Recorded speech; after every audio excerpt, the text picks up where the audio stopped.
There will be spoilers ahead. Lots of spoilers, so be careful, won't you?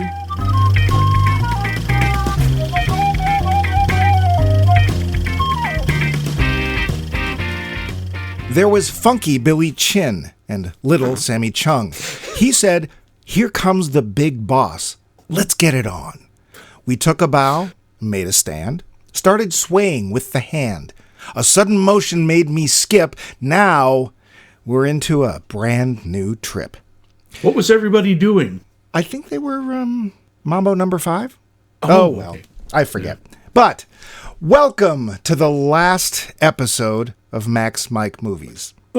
Series, because I want to, and you're going to like it. Ha! I fooled you! No, seriously, we've come to the end of another series, and what better way to do so than with a Hong Kong Kung Fu film? No better! Kung Fu Hustle is a 2004 comedy. No, really, from director Stephen Chow. I saw it when it came out, have fond memories of it, but haven't seen it since. Do I still like it? And does Max? Who's Max? I'm glad you asked. He's that master of mirth, the absolute king of Kung Fu, and our host, Max Taekwon Leap Levine. Give us a yell, Max. Boot to the head.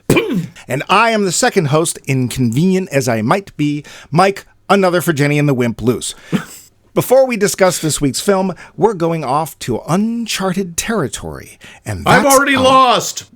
Doodaloo-doodaloo-doodaloo-doo. Poll question. What we wanted to know last week was, what is your favorite cartoon animal? Let the fur fly. First up on the website, we have our northern buddy keeping those igloos trimmed, Vince.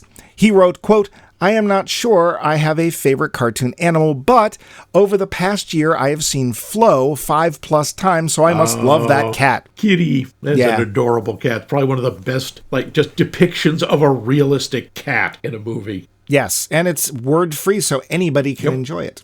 Yep. Unless you don't like cats, in which case, get off our show. Yeah. For older cartoon animals, I love the dodo in the Warner Brothers cartoons. It just cracked me up whenever I watched, end quote. Well, vote-do-do to you too, Vince. Yeah, I'm the last dodo. Last dodos. On to Facebook, where we had a bunch. Byron Ho responded first with, quote, "This is tough. Lion King lions or the tigers in Zootopia," end quote. Oh, yeah, those tigers. 9 lives. Thanks, Byron. Nick Hoffman answered, quote, "Toothless the Night Fury." Oh. Remy, of course, end quote. The last from Ratatouille. Ratatouille, I'm betting. Yeah, Ratatouille, fresh and fruity. Yep. I always ratatouille after beans. Thanks, Nick. Dave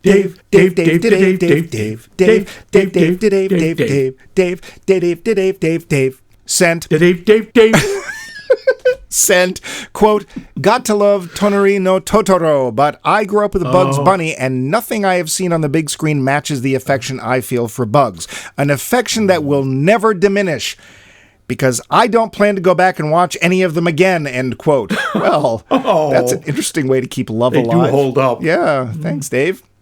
Regan McStravick posted, quote, "Disney's Robin Hood is still one of my favorite tellings of the story," end quote. And I'm guessing all the animal characters therein. Thanks, Regan.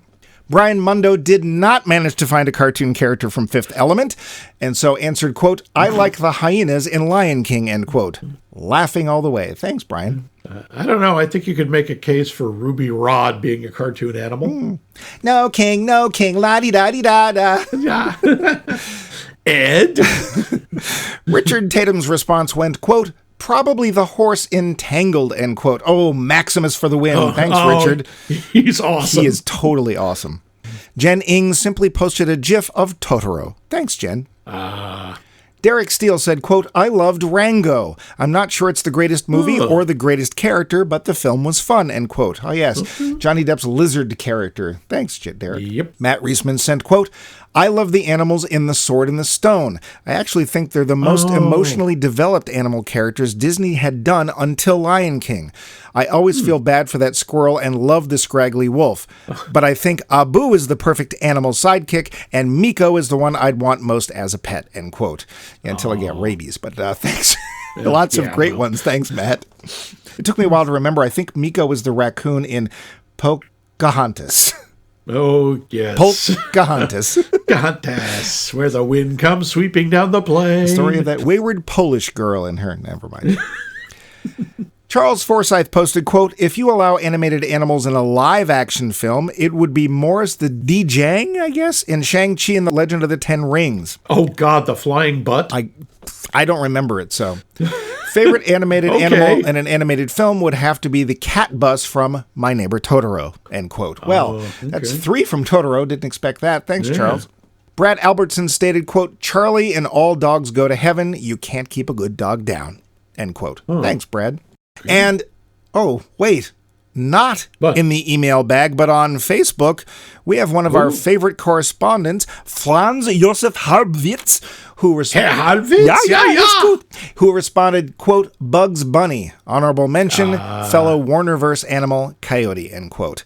That's Wile E. Coyote, super genius. Super genius. I like the sound of that. Was wondering if Bugs was going to get another vote, but thanks, Franz. Guess that means it's your turn, Max. Who is your favorite cartoon animal? Oh, there's a bunch, but really, I do have to agree with Bugs. Bugs is just awesome. He is a goddamn archetype. He is an icon. Yeah. He is the trickster figure, and he is always the one who never goes looking for trouble, but is always ready for when it finds him. I didn't start this fight, but I'm sure gonna finish it. Of course you realize this means war! Yeah. Yep, it's Bugs all the way. He is just awesome. Yeah. What about you? Who's your number one? This is gonna surprise you. Bugs Bunny. No, stop. How can it not be Bugs Bunny? I know. I have soft spots for also Wacko Warner, Pinky, and or the Brain. Oh, sure. Because I think they tried a number of times to bring back that wacky Warner Brothers magic, and it mostly didn't work until the Animaniacs showed up. And while the animation wasn't quite as good, the humor and the writing in those shows was on par, and sometimes even more clever than the Bugs Bunny cartoons. If you haven't seen the originals in a while, go back and watch them. If nothing else, when they're actually trying to teach something, like the state capitals or the countries of the world, they're absolutely brilliant. Yeah, they're terrific. So, yeah, Bugs Bunny all the way. It's all great fun and great answers. Thanks for sending them in. They're delicious. For this week, we'd like to know, what's the best cinematic mix of violence and comedy? Or should they mix it all? Let us know by taking the usual route, which we'll trod once more at the end of the show. For now, it's the facts. Kung Fu Hustle budget, $20 million adjusted from Hong Kong dollars. Take worldwide, again in US bucks, $105 million. That's a lot of pot stickers. Hello. Yeah. There's a little tribute not only to Bruce Lee, but particularly Return of the Dragon. The little pantomime the landlady does to the Axe Gang boss is exactly the same one as Bruce did in that movie. Yep, the clenched fist, the wagging the finger. Yep, we'll come back to her. Very, very Bruce Lee. You might have wondered about that little clip of the landlord and his wife doing the cha-cha. That, too, is a nod to Bruce Lee, who, wait for it, won the 1958 cha-cha championship.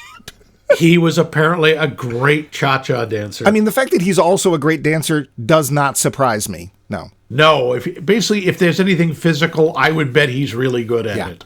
There were a couple of Hong Kong legends behind the scenes of this film, and they helped with the choreography and directing of a couple of the fight scenes. And they are Sammo Hung and Yuen Wu Ping. And if you don't know them, look them up. Yeah, seriously. According to Bill Murray, this film was the cat's pajamas of comedy. He was noted to say, quote, "It is the supreme achievement of the modern age in terms of comedy. There should have been a day of mourning for American comedy the day that movie came out," end quote. Wow, Bill, really? Yeah. Wow, that's wild. This was the highest grossing Hong Kong film, surpassing Chow's previous effort, Shaolin Soccer, which is also worth looking up. Kung Fu Hustle would hold the record all the way till 2021, when it was broken by a film called Anita. You need a what? Anita Big Win. I don't know. Anita. Man, those Chinese have some weird names. Yeah, Anita. Boy, that's Yeah. odd. Wonder how you Like spell Stephen. Okay. that. Steve. Oh, come on. You're making that one up. Well, it's really going to weird you out when I tell you it's spelled with a PH. For Stephen. Anyway. Yeah, it should be Stephen. Enough. You were an English major. Stop it. You know how to mispronounce things just fine. I know you do. Yep. If you were wondering about the sign language being given from the ice cream girl to Chow's character, she was telling him, "Do you remember me? Long ago you helped me. I do remember you." Because if you watch the same clip or the same version that I did, they did not put subtitles for that. No, and I'm not entirely convinced that was real sign language either. It was. It's Chinese Sign Language, not American Sign Language. It was in the trivia. Okay. Yes, the hallway blood flood scene was a direct tribute to The Shining. We just don't know why. There's a lot of that in there. Speaking of tributes, there's a couple to the movie The Untouchables, and one very obvious one to Spider-Man of all things, because at one point the character Donut says as he's dying, "With great power comes great responsibility." Rest easy, Uncle Ben. There's likely a lot more. Love your rice. Which is never mind. There's likely a lot more, but it's in Cantonese and I can't read it. Do you have anything, Max? Any trivia do you know from? Well, some of it's about the cast, but there are a lot of tributes to various movies. There's The Godfather with I brought you a gift you can't refuse. Kind of a little sideways. Yeah. And everywhere, did you notice all of the movie posters? Yes. Oh, my God. And old classics. Yeah. Stephen Chow is a huge cinephile. Apparently, at least for Western films. Yes. Because we don't see it. Well, if they're making references to Hong Kong films, how would we know? Well, I looked some of it up, and they are, and I've never heard of any of them. But, well, instead, we'll just fly and kick over to the plot. Acha! Oh, boy. Yeah, go ahead. This isn't the worst one we've done. Focus your ki and let's go. I never understood. Is it ki or chi? It's chi in Chinese. It's ki, and I think in India. Ah, okay. There are some bad men in the town of somewhere, China, but they're not as bad as the ones who've come to kick them out. That's the Axe Gang, and they're mean, mad mean. But even they won't bother with slums like Pigsty Alley. But two buffoons named Sing and Bone will. They come wandering into this low-rent apartment complex pretending to be part of the Axe Gang to try to rip off the locals for a bit of drink money. But the locals aren't all that impressed and basically kick their butts. Sing and Bone send for help, and some of the real Axe Gang come, and they, too, are thrashed. Seems that 3 of the renters here are actually kung fu masters in disguise. The landlady, who oversees all of this and is possibly the toughest thing on the block, doesn't thank them. Instead, she suggests they get lost. Meanwhile, Sing and Bone are back in the big city trying to lick their wounds and act tough. The Axe Gang picks them up and is preparing to kill them, but Sing manages to pick the lock on the chains holding him as axes fly towards him. Impressed, the gang dares him to release Bone the same way. He does. They tell Sing to go kill someone, and that will assure his entrance to the gang. So he and Bone go back to try and kill the landlady, and that goes horribly wrong. Yeah. They flee. During this, we find out that the landlady and her husband are also hidden kung fu masters, and they aren't having any of this gang nonsense. Sing and Bone flee again. This time, Sing can't figure out what to do, so sends Bone away. There's also a chance encounter with a young mute girl that he just happened to try and save from bullies when he was young. Sing, confused and ashamed, runs away. But the Axes aren't done with Pigsty Alley. They hire assassins to go down and take care of the place. The assassins manage to kill the 3 kung fu masters as they're about to leave, but then have to face the fury of the landlady and landlord and find themselves fully trounced. The Axes get Sing to break the most deadly killer in known time and space, the Beast, from jail so he can take out these pesky annoyances. Will the Beast ruin the peace that landlady, landlord, and Sing have come to love? Is this movie equal parts Warner Brothers cartoon and Jackie Chan? Is there more to it than everyone kung fu fighting? Stay seated and find out. The film. Very nice. And yet doesn't still really touch the film. Nope, so. Left a lot out, but there's no way it would be the whole show trying to describe the actual plot. Yeah.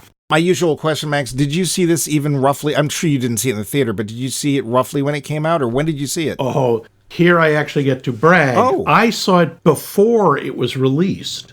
in wide release. I was a member of the Sunday Key Cinema Club, and they would show foreign and indie films before they went into wide release in this country. Oh. And this was one of the only comedies they ever showed. Wait, was this the film club where it was always like kids dying Dead in Eastern children. Europe? Yes, always. Dead children aren't much fun. No, it didn't start that way, but it ended up, it seemed every other movie was about children dying or having died or being about to. Anyway, yeah. This one really stood out, and I remember the rest of the audience was like, they didn't like it, and I'm like, what is wrong with you people? I really enjoyed it when it came out. You got to see it in a theater. I did. I did not. Yep. Oh, okay. I don't remember. It might have been you who told me about it. Man, where would I have been? Because it was 2004. It probably didn't get here till 2005. Yeah. It was on DVD. Somebody must have told me about it, or maybe you had a copy. I don't know. So, could have been. But I saw it back then. So, wow. Okay, do you remember? You obviously liked it. I liked it a lot. I thought it was great. If for no other reason than it was dying children. Yes, I was so happy. Yeah, it's good. It's like, I mean, there is a sequence where they're about to set a mother and child on fire. Yeah. And I'm like, oh no, not again. Oh God, not again, not again. Yeah. And it's like, oh, thank God. Yeah. Yeah. So no children were set on fire in the making of this film. Yeah, nobody was hurt. Well, no, I'm sure people were hurt. Oh, yeah. But I would like to make a proposal. I know... This is so sudden. Yes? But Max... Oh, Max... You are so very Max. I would like to propose that we do not try and mangle these poor people's names. After Stephen Chow, I would like to just refer to the actors by their characters' names because I know I'm going to get it wrong, and I really just don't want to denigrate their names. Yeah, I honestly don't know what would be more embarrassing for them, the hash we would make of their names or... Yeah, sorry, guys, you're great. We can't say your names. It's not that we can't. I just don't think we're going to say it right, and I'd rather not insult them by saying them wrong. Stephen Chow, nice. Okay, thank you, Stephen. Yeah, let's start off with Stephen Chow. Stephen, what the hell kind of name is that? Yeah, Stephen Chow, he's the director, he's the writer, he's the producer. The star. Yep. He's Ed Wooding this film. No. He's doing what Ed Wood should have done. No, he's not. He's not spreading the blame around. That's true. And he wears no Angora. No. But he's fun, and he is a lot of fun. He knows, I'm not going to say whether I ended up still liking this film or not, but he knows how to direct and keep a film and keep it moving. Yeah, the pacing is very good, and he is a lot of fun. Also, he isn't one of those directors who just wants to make himself look good, because he is absolutely willing to look completely idiotic. Yes, through most of the film. So Stephen Chow equals yes. Yep. Then the landlord. Not a huge part, but he's part of a duo. Mm-hmm. He's not the greater part of the duo, but he is good he is funny and he is actionful. The actual actor, Yuen, I think that's how you say it. I thought we said we weren't going to do that. Is a martial arts master. And apparently, Stephen Chow said about him, the guy was so good he could mimic almost any style you showed him. Wow. Yeah, he is actually really impressive, as is the landlady, whose name I won't try. So he can mimic Quisp and Quake style? Yes, he can. How about it's Quangaroo? Terrifying. Well, no one's been allowed to do that since 1978 and the unfortunate milk and sugar incident. Never mind the pasta explosion. We know. Oh, boy. Yeah, that was a dark time. But the landlady actually studied at the Peking Opera with Jackie Chan, Sammo Hung, and Yen Biao. Oh, that explains a lot. Okay, I'm going out there. The best character in this film is the landlady. She is hilarious. She is a goddamn Warner Brothers cartoon. Literally. When she runs a couple of times, they're literally doing the Flintstones leap into the air, feet start moving, and then sound effect. Yeah, and we'll come back to that.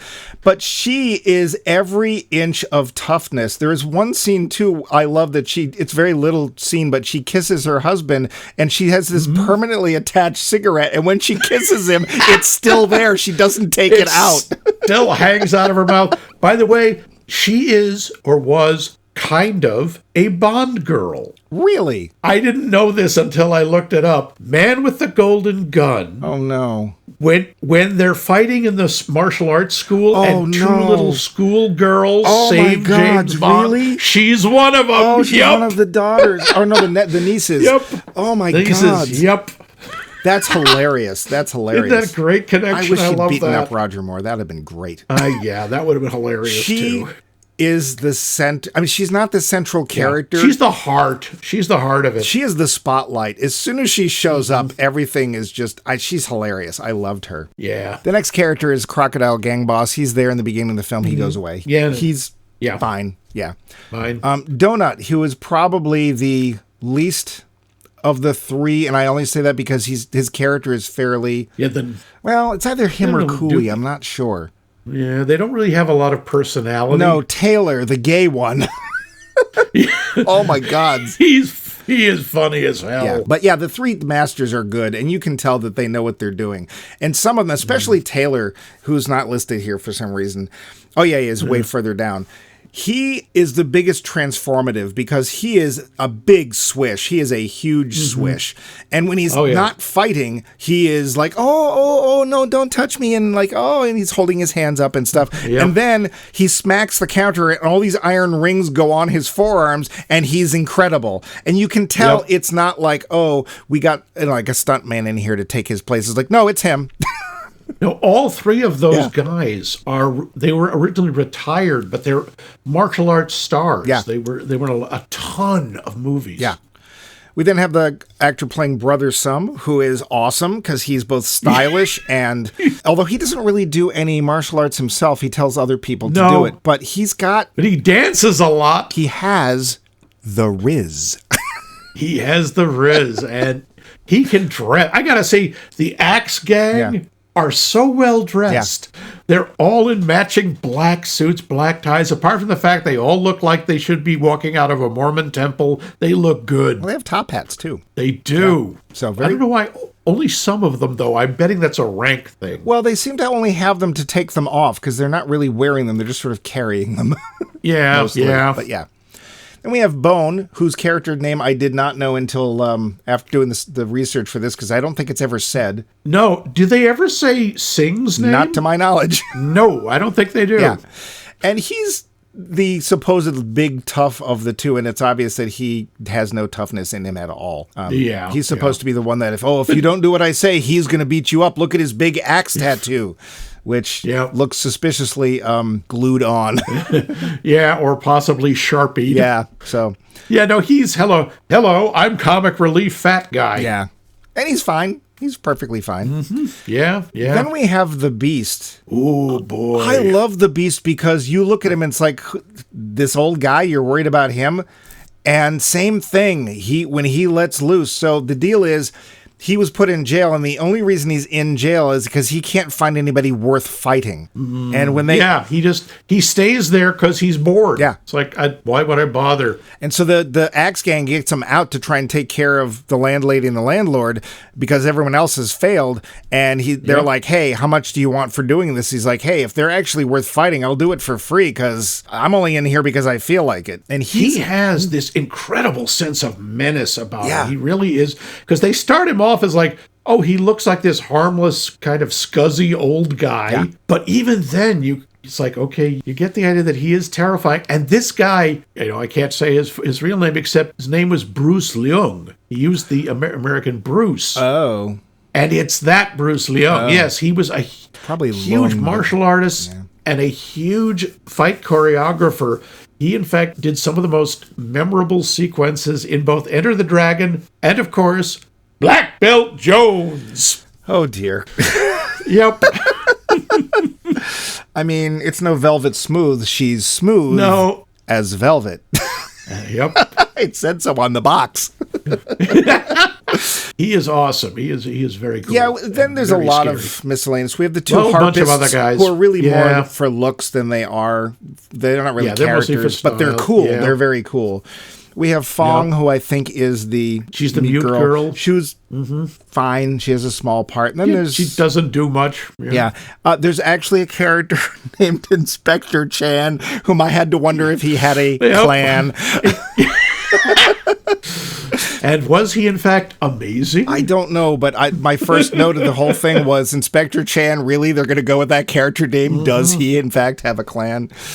Yeah. Yeah. One of my first notes is in the police station on the wall. It says there's apparently crime busters. Yeah, that's what the cops call themselves. Sure. Okay, sure. And they're real good at it. So, yeah.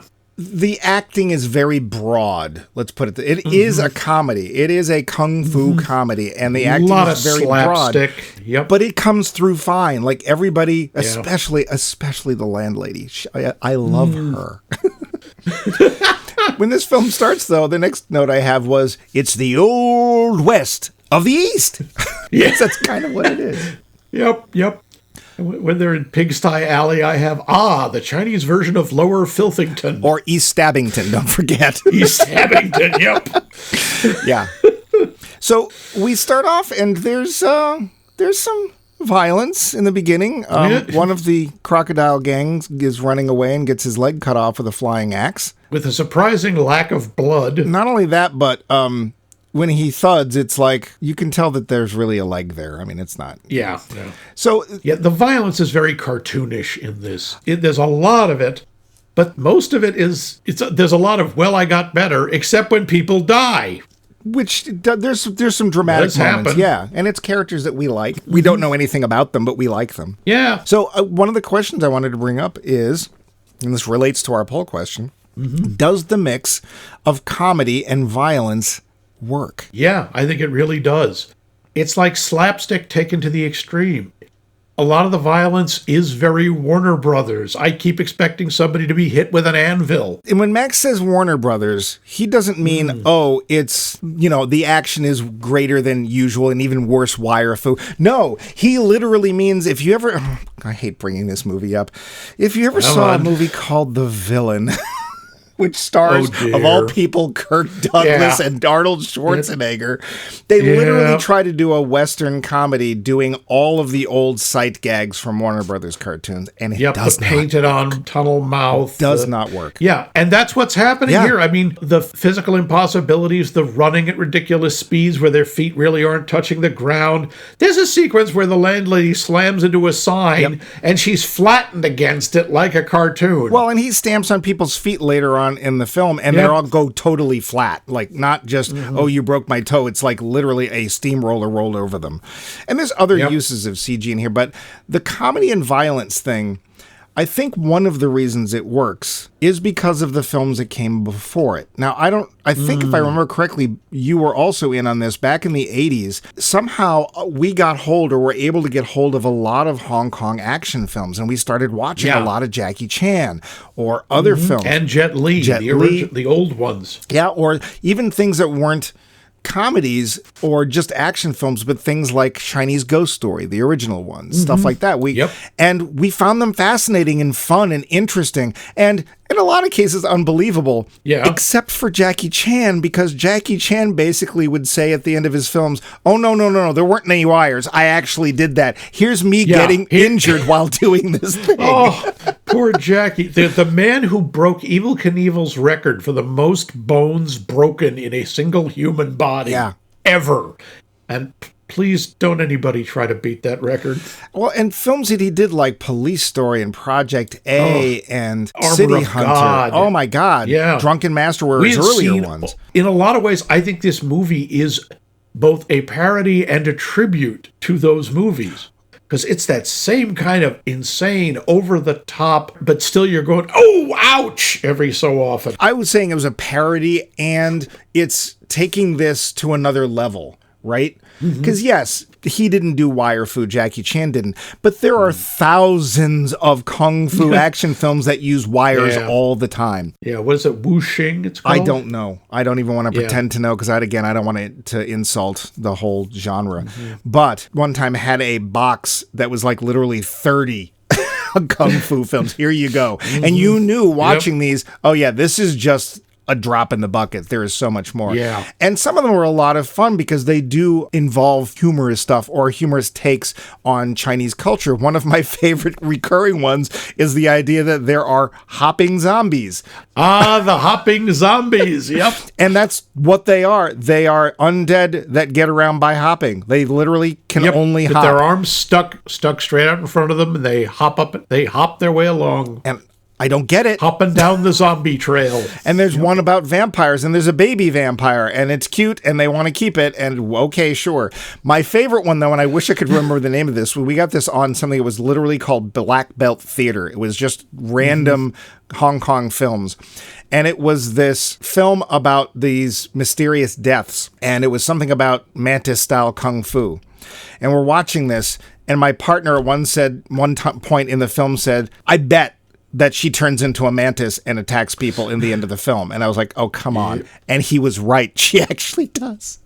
And the whole plot of the film is the fact that female mantises kill their mates after having sex. And that's what happens in this film. And we were just like, I don't believe I'm watching this. But it is hella fun in that it cost $5 to make this movie kind of way. Yep. So this didn't cost $5, but it's sort of like the logical progression of those films, Jackie Chan and now Stephen Chow. In a lot of ways, yeah. One of the things I really like is it's not just the physical comedy that's funny. A lot of the dialogue is funny, and that's very hard to translate. Yeah. And just little moments where Singh really wants to be a badass. All his life he's been beaten up, and he's realized the good guys don't get anything. The Axe Gang actually say, we're the bad guys. Yeah. You know, there's no pretending here. And I just like the moment where going, Bones, he's an ice cream vendor, go by, and they're like, I want to be a bad guy. Ooh, ice cream. Yeah. It's like, okay, that undercut that pretty solidly. I love the fact that the Beast is being held in the Atypical Pathology Center. And for some reason, when they show up at the place, they're playing the Armenian folk song, the Saber Dance, which is for, like,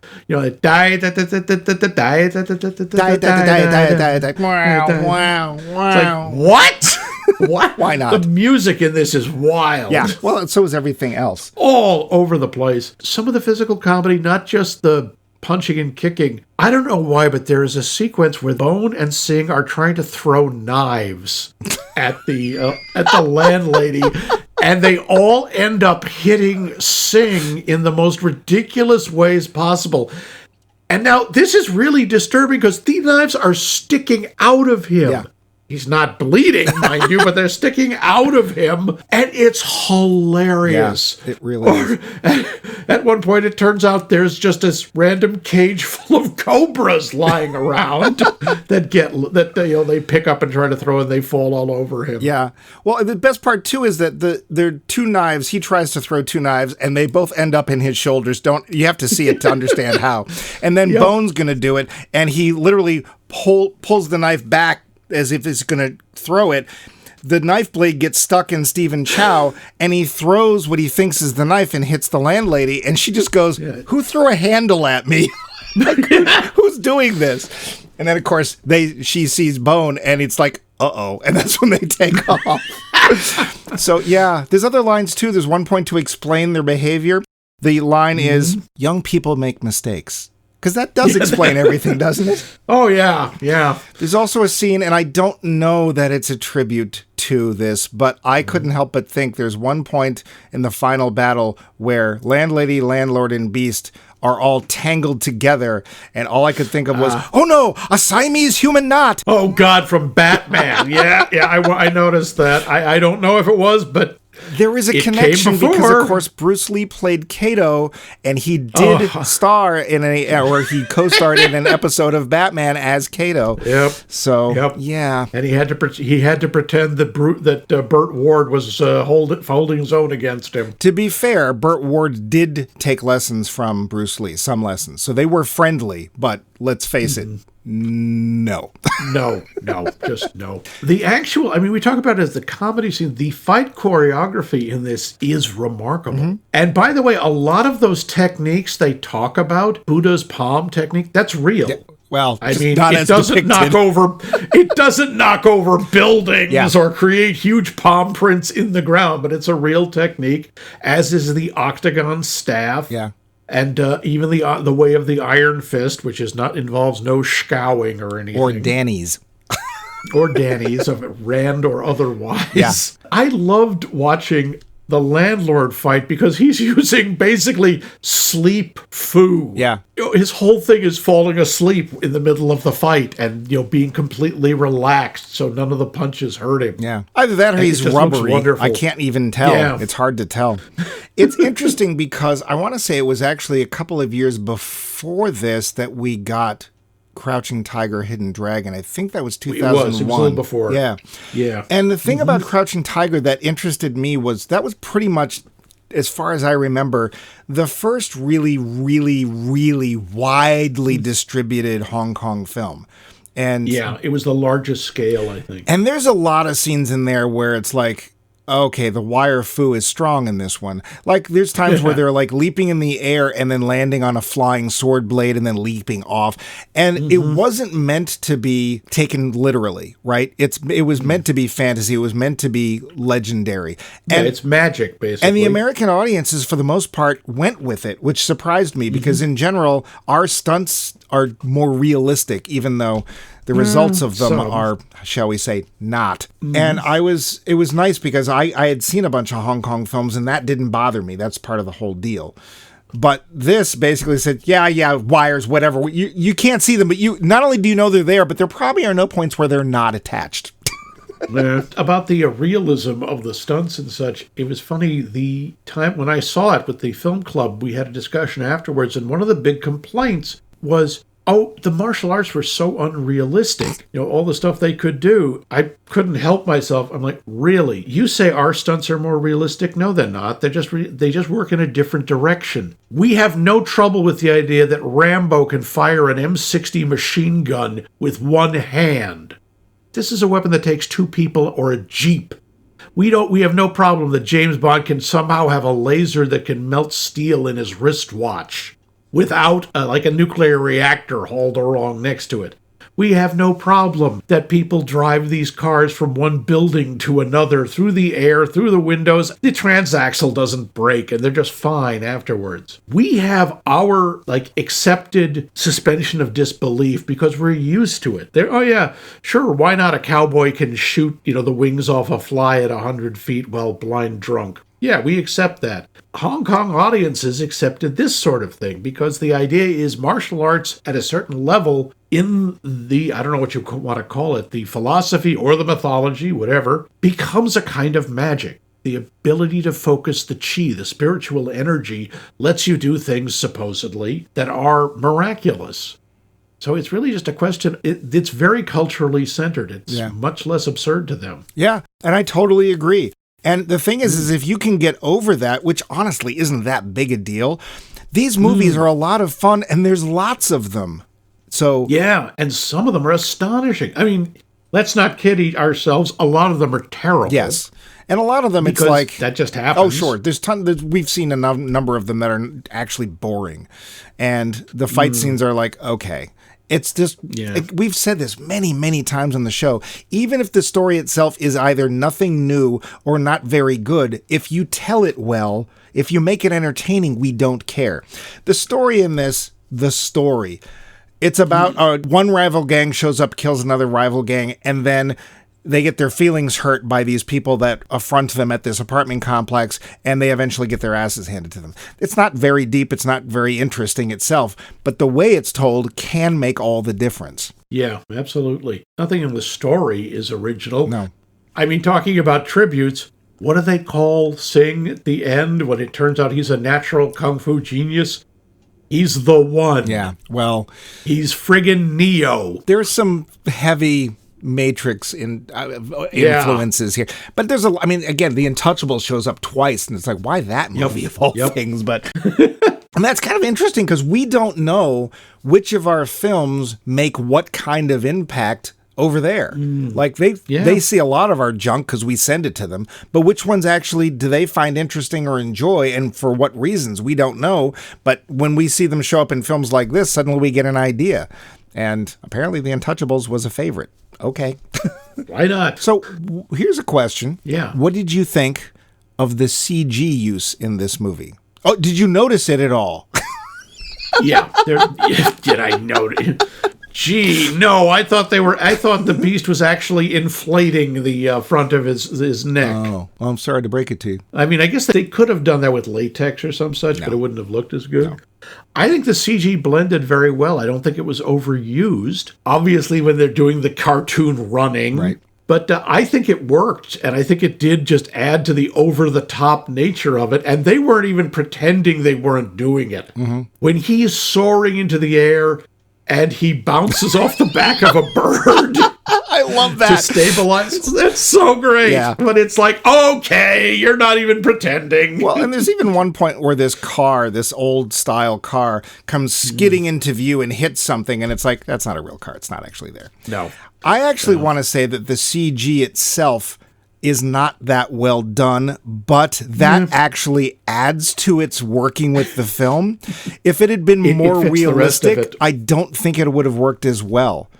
So I think you're right. It stands out like a sore thumb, but it's okay, which is weird, but it's true. It's like, don't fix this. Don't come back to the movie and make the CG all perfect. No, don't do that. And just there's some levels of complete absurdism in it. At the end, in the big final fight, capital F, when Singh alone is fighting the entire Axe Gang and the Beast, and he's knocking them around literally through the air, you're getting pinball machine noises as they hit things, and it's hilarious. I hate to say this, but that actually also might be a Matrix tribute, because, the second Matrix movie haven't come out yet. 2004? I don't think so, because remember... I thought it was 2002. Maybe you're right. I don't remember, but we were in our show, you made note of the fact that during the big Hurly-Burly fight with Neo and all the Mr. Agent Smiths, they actually use bowling pin sounds. Yep. Yeah, maybe. I don't know. I like the three masters. The three masters that are hiding out are almost so over the top, almost more caricature than character. And I actually kind of wish, in a way, that Stephen Chow had maybe taken things a little further. I would love it if everybody in the building was a hiding kung fu master and nobody knew it, because they're all like, oh, we just want a nice, quiet, normal life. That's right. It's one of the, I don't know if you'd call it a theme, but at one point they say being ordinary is a blessing. Yeah. Could you make head or tail out of, I don't know what else to call him, Bum Boy? No. The barber? I have no idea. He's this guy just walking around with his pants hanging down. I mean, in America, if you'd made him a plumber, we would have got it. But well, but it's not just crack. It's like literally all of one cheek. Yeah. And most of his butt is hanging out, I guess. I don't know. It's funny. Well, in one scene, there's a close-up. Maybe it's a trope we don't know about. And it looks like he's wearing lipstick. So I was wondering if they were trying to imply that he was also gay. Because they keep calling, I have no idea. They keep calling Taylor Fairy, and he's like, oh, and I mean, but they never say anything to Bum Boy. No, and they don't say anything mean about Fairy. Just the landlady says, "Once a fairy, always a fairy." That's it. And there's one point where his clothing gets wet, and you can see that his underwear is red, and they're making fun of his red underwear. And he's like, "What's wrong with red underwear? Oh, I'm so upset!" And he goes wandering off. Yeah, I couldn't figure out that character either. It was the only one that I couldn't quite figure out. I wasn't sure what they were implying with him, if anything. All I can figure is he must be, that type of character must be either a trope or an exaggeration of a trope. Yeah. All I know is that he was not at all impressed by Singh and said so. And yeah. Although, because wait, now doesn't Singh end up or somebody ends up in a barrel? It's one of the acts, the first axe guys. Yeah. And isn't it? Was it him or was it just... The landlady, I think, is the one who knocks... No, not the landlady. No, because she hides under the bed, which I didn't understand. Yeah. When the Axe Gang first shows up, she hides. Yeah, so does the landlord. They're acting all frightened. But, of course, they've sworn never to fight because their son died in a fight. Well, did he? Because it's awfully implied that it's Singh. Yeah, he could be him. Could be. And again, I do like the fact because it's such a throwaway. It's not like it's a central theme. No. It's just like, he could be our son, and that's the last we hear of him. Yeah, he's about the right age, and look, he knows he has the Hong Kong Book of Kung Fu. Kung Fu, yep. Just like Penry, the mild-mannered janitor. Yeah. Hey, everything either comes back to Hong Kong Phooey, Gilligan's Island, or Robot Monsters. Sometimes all three. This is we have demonstrated this many, many times. It is the central thesis of our show. Yep. What do you think of the ending? I think there's actually some nice symbology there. I actually liked it. Basically what happens is we find out that we see a flashback scene where Sing, as a child, is duped into buying the Hong Kong Book of Kung Fu for $10 from this strange hermit character. And he's going to go and be a good guy. And the first time he sees badness, these kids beating up or harassing this poor mute girl, he goes to try and save them and finds out that the Hong Kong Book of Kung Fu is, shall we say, flawed. Yeah, if you look at the first page, I think it says it's the 2-cent Kung Fu manual. Yeah. And they meet up later in life, and she's like, I remember you, and he freaks out and wanders off. But then at the end, when he has purified himself and the paths of his chi energy have been opened by fighting with the beast, he sees her again, and they turn into little kids and go running into Bones' candy store. I think it's actually really nice, and I'm guessing it's meant to be sort of a symbol of purity and starting over again and stuff. Yeah, I think it's the idea that who they were has connected. He does the whole thing. All I could think of was like Harry and the Hendersons, or I'm sorry, what? Trumpy in Pod People or Space Pod, whatever that mystery was. Because there's a point where Sing wants Bone to leave him alone. Right. Either because he thinks he's holding him back, or he's afraid that Bone's going to get killed. Yeah. And he does the whole, no, go away. I don't want to hang out with you. I hate you. I hate you, Trumpy. Go away. Gods, Trumpy Dumpy. Trumpy Dumpy. And we don't see their reconciliation, but next thing you know, they've got a candy store together, and it just works. You just go, of course they do. Well, I don't think he's in the candy store with Bone. I think Bone has done that on his own. No, they're both wearing the uniform. They're both wearing the aprons and the striped shirts. Oh, okay, maybe. But I think Bone started it, and I think Sing showed up and is just like the landlady and the landlord were trying to fit in with a normal life. I think that's what his choice was. But then, to be fair, the actual ending is that weird moss-covered hermit guy shows up and is trying to sell the book to another kid who unfortunately has a runny nose, which is really, really gross. It really is. And he's trying to sell the $10 book of Kung Fu, and the kid's not having it. He's like, oh, did I mention there's a series of 6? And the kid's like, oh. Suggesting that there might at some point be a, Kung Fu Hustle 2, but there isn't. So no, not yet. Yeah. I did do a little quick look at Stephen Chow, just so people know. He eventually stops being an actor. He actually decided to focus on being a director. His name is technically Stephen Chow Sing Chi. His films include From Beijing with Love, Forbidden City Cop, God of Cookery, which is also worth looking up, King of Comedy, which I haven't seen, Shaolin Soccer, also good, CJ7, nothing about it. It's kind of an E.T. version. Is it? Okay. Journey to the West, Conquering the Demons, The Mermaid, and his last film that I've seen is from 2019 called The New King of Comedy, which is a remake of The King of Comedy. He wrote, directed, and produced almost all of those films. He only produced, the first few he didn't produce, but after that he did.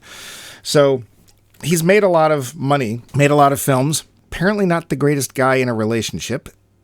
But dear. Yeah, so I look at it pretty much the end of my notes, Max. What about you? Just one other little, kung fu nerd thing. The Beast is clearly master of the toad style. Yes. Toads are a big deal. They are one of the 5 venomous creatures in Chinese folklore. Snake, scorpion, centipede, spider, and toad. Oh, that explains that movie. That's something versus the 5 deadly venoms. Yep. That again it emphasizes how evil he is because he has studied this poisonous evil technique. Toad. And because he puffs his throat out like a toad. Yeah. Because that's essential. Yep. And if you fight him, he gives you warts. Yeah, there are toads that if you lick, it gives you something else. Yeah. Well, I'm glad he didn't try to get... I'm glad he didn't try to get the guy to lick him. So. Yeah. Yep, I also do like Bones' line, his last line in the story. You two, put your pants on. Yeah. He's yelling at the kids. Which thankfully we don't see, and I'm like, what? Thank goodness. Yeah. But I think we've come to the point of this show where we too should put our pants on and get to the point whether we like this film or not. The finish. So Max, where are your pants? Yo. Never mind. I am freed of the tyranny of pants. That's not all that's freed. Anyway. Yeah, you can't say pants in a podcast. Unless you're talking about your Johnson. But yep. You saw this in the theater, which was not an easy thing to do. It was a blessed relief from Kindertoten Filme that you used to have to watch. Yep. So that was a long time ago. Have you seen it since? It was. I did. I saw it on video, I don't know, 10 years ago maybe, a while back. Now, let's be fair. This is a very silly film. It's unendingly silly. Yes, quite agree. Very silly. So what do you think now? I friggin' love this movie. I love this movie so much. I think it's hilarious. It moves along beautifully. I know I'm missing a lot of the jokes because apparently there's a lot of cultural references in this movie that just go right over my head. A lot of the actors in it, apparently a Chinese audience, a Hong Kong audience specifically would recognize. Mm-hmm. I didn't. I just think it's so much fun. I think the characters are great. The landlady is a goddess. She should have her own movie series. Yeah. She is awesome. I think Stephen Chow's really funny. I really like this. This is a solid one for me. What about you? You saw it on video. Had you only seen it the once? Yeah. I haven't seen it probably since 2005. Wow. It may have been 20 years since I've seen this film. I remember it. And I've seen like clips, every once in a while. My partner really likes the fight scenes in this, so he'll bring up the landlady once in a while for people who don't know who she is. So I haven't actually sat and watched it for 20 years. So how's it hold up? What do you think? It's great. If you have never sat and watched a Hong Kong action film, that you could think of many, many worse films to start with than this. Oh, yeah. It's a lot of... The only thing I might say is you might want to start with this because it takes things to the extreme. You might want to start a little lower. And I can't believe I'm saying this. You might want to tone down it a bit with maybe a Jackie Chan or a Sammo Hung. No, I think that's reasonable. Because they are silly also. They aren't as, this one goes to 11. Yeah, and the Jackie Chan stunts in the fighting are quote-unquote real. Yes, it's choreographed, but he's actually moving that fast, and he's doing things like there's one fight scene, I don't remember, I think it's a Police Story, where he is fighting with a step ladder because he's kind of tangled up in it, and he has to move the ladder and punch through it and around it and hit people with it and fold it up and swing it around. And you're like, how did he do that? And then, of course, in the outtakes at the end of the film, you find out, well, he didn't do it right every time. Yep. But here it's like, they didn't do it. It was wires and it was CG and whatever. And nobody cares because you can tell they are still skilled. This would still be fun by itself, but I think you're right. I think seeing that, or even going and watching Crouching Tiger, Hidden Dragon, or very serious. One of the so-called good ones, or the classic Jet Li ones. Or heck, if you had not seen one of the major Bruce Lee films, the plots in those are ancillary. Yes.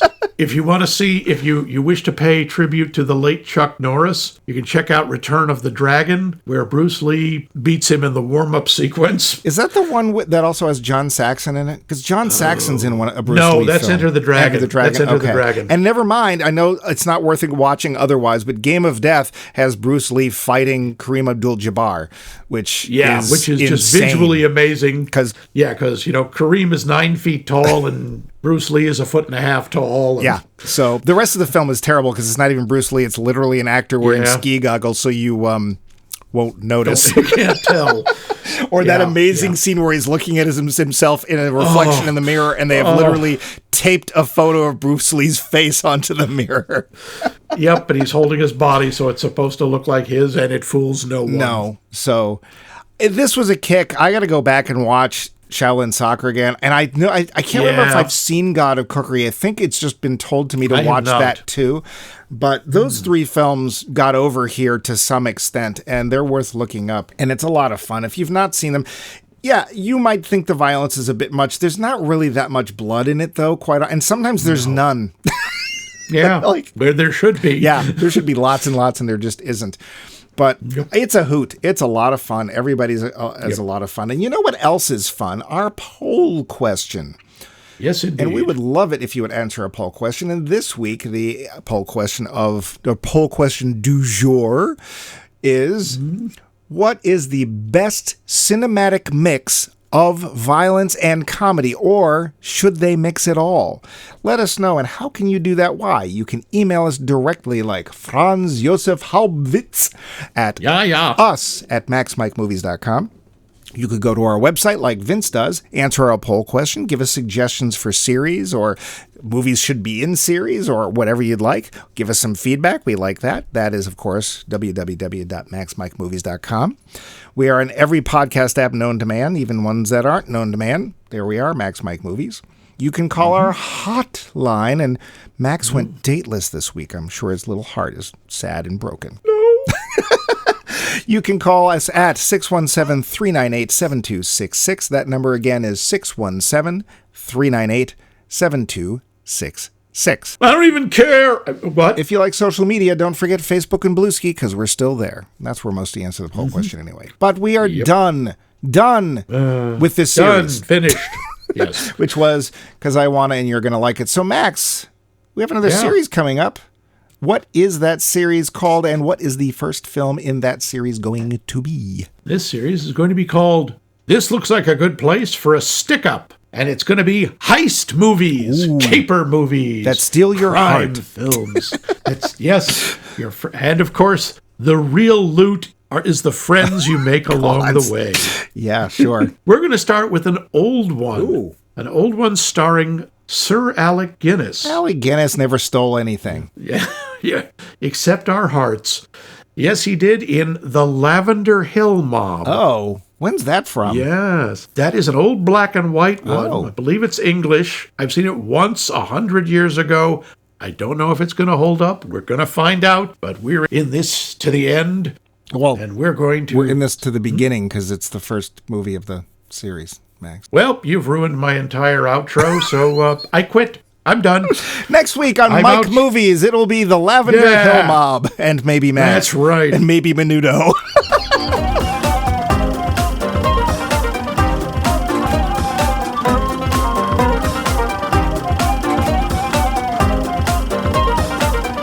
This has been a co-production of The Voice of Max and The Movie Wrench. Buttonizing. I am buttonizing my deep, sonorous voice. Today, the sexy overtones of... Sexy. Just say sexy. The entire episode's going to be sexy. An hour of sexy. Remember, they can't see us. Probably be our highest rated show ever. Sexy.